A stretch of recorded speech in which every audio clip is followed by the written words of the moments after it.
আজকে দেবাদিদেব মহাদেবের এক অত্যন্ত শক্তিশালী এবং প্রভাবশালী স্তোত্র পাঠ করে শোনাবো, যাকে দ্বাদশ জ্যোতির্লিঙ্গ স্তোত্র বলা হয়ে থাকে।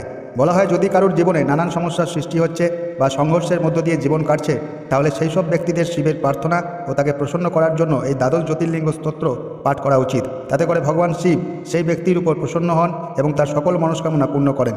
বলা হয় দ্বাদশ জ্যোতির্লিঙ্গের দর্শন করা সম্ভব না হলে এই স্তোত্র দ্বারা ওই 12টি জ্যোতির্লিঙ্গের পুজোর ফল একসঙ্গে লাভ করা যায়। স্তোত্রটি পাঠ করছি, মনোযোগ সহকারে শুনবেন।